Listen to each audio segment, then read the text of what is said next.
Mario once again with MIA Microflight. Today is Sunday, January the 25th, 2026. I wanted to do a full length video with respect to this particular helicopter. I had some issues that I mentioned in some shorts. Had an issue with the servo. I replaced the servo motor and got it back in working order again, but I was having issues with the flyaways. And it's because I was messing around with this particular trim right here. In the programming mode, where you are supposed to hold this trimmer down until the light starts flashing, and then you can adjust the pitch of the blades. That's the only thing that you can change as far as the collective pitch features is concerned with this particular helicopter, I believe. I try to find out to see if there's a way to adjust the speed or the throttle curve as you typically do, with collective pitch helicopters, but there's no way to do that. The only way you can do it is by adjusting the speed, is by changing the angle of the rotor via that programming mode that I just mentioned. And so I was playing with this trimmer here, and I believe this does change the rotor speed, or has some effect on the helicopter, where in my case I reached the point where I could not bring down the helicopter with this. I mean, it started picking up, and then once it went through that, beyond that limit, I could not bring it back, and the only way to do that was to use the stop button. Came down, broke landing gears, and so I decided to use these MIA top landing gear and tail guard on this helicopter. You retrofit it. It's the stuff that I used to sell for other helicopters back, I don't know, 10, 15 years ago. So that's the reason why this is why I've been flying this naked. I just flew this. Well, before I should say that, I should mention that I went and recalibrated my transmitter to the midpoint on all the trims. All the trims are set to the midpoint, where it beeps, beep beep. The twice. That beep that goes twice, and you know that you're at the midpoint of the trimmer, so they are trimmed. So I just charged my battery halfway. I didn't fully charge the battery. I've been doing a couple flights already with battery half charged, and it seems to be working okay now. But I still have a I have a little bad taste that from the previous crashes when I was playing with this. So I'm not even touching this trimmer here at all. After recalibrating this up to the center point of all these trims right here, including this one right here for the yaw. So yaw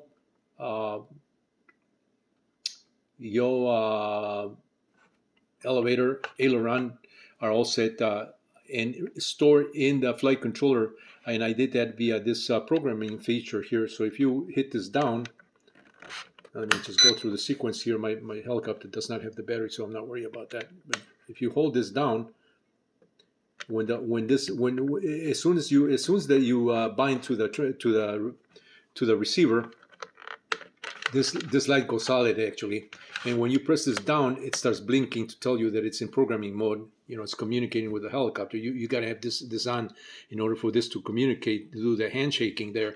And so once you enter the programming mode, then you can change all these values. And so what I did was I set all these to that point where it beeps twice on all these three trimmers, and save that function by hitting this again, to the point where it's the LED is solid again, to let you know that it's saved in the memory of the flight controller. So I've done that. I have not played with this. I don't plan on playing with this because this seems to have an effect on the throttle. And I think that this is the reason why some of these helicopters are getting away from people, because they were either played with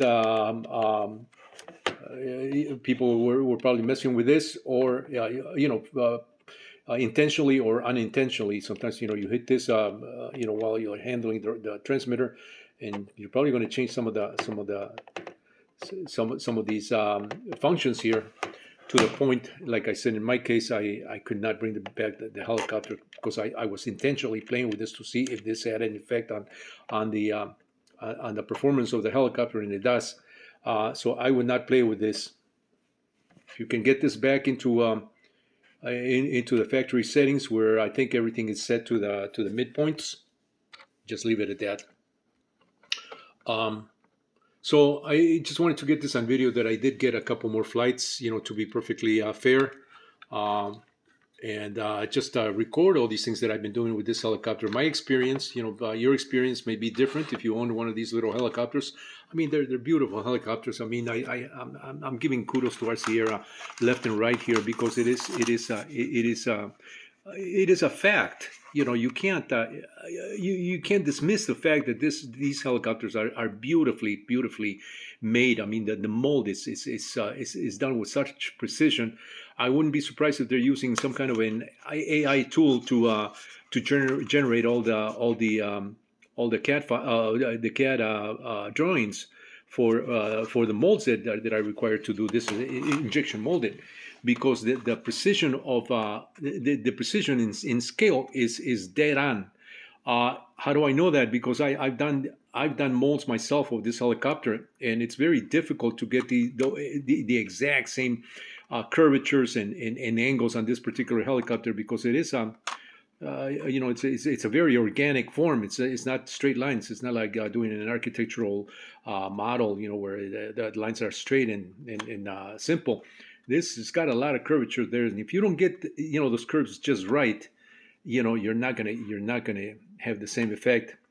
To give you an example, if you look at the Nine Eagles MD500, Nine Eagles, another company that 15 years ago they came out with an MD500 on their helicopters. If you look at that is a little funky because the height of the helicopter is too narrow, and so it doesn't have the same effect as this helicopter here. That is true. This is a true in scale to the real MD500. I live near an airport here, where I live, where the local police fly the MD500. It's such a beautiful helicopter to see it in the air, and I have. It's embedded in my brain, that the shape of this. So anytime that I see something that doesn't look right, it is because it's not right. It's not designed correctly. This particular helicopter and every single one that they're doing, this is their exact replicas of the full scale ones. So once again, I wouldn't be surprised if they're using some kind of an AI assist tool in manufacturing the injection molds, because they have to be carved and have to be done properly. The rivets here, if you look at the detail on these things, even the rivets, the hinges, it's just a beautiful helicopters.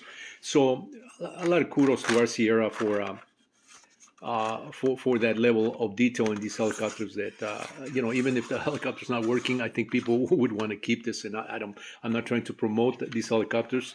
I don't work for our Sierra. I'm my own kind of independent user of helicopter, RC helicopter enthusiast, designer. I've designed a lot of helicopters in my lifetime. So I can.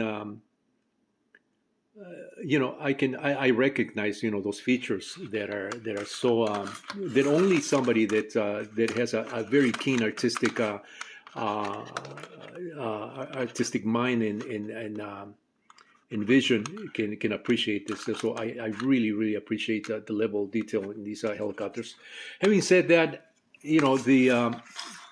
the helicopter is only the scale and the beauty of that helicopter is only as good as the function of the flight controller, the mechanics, the servos, etc.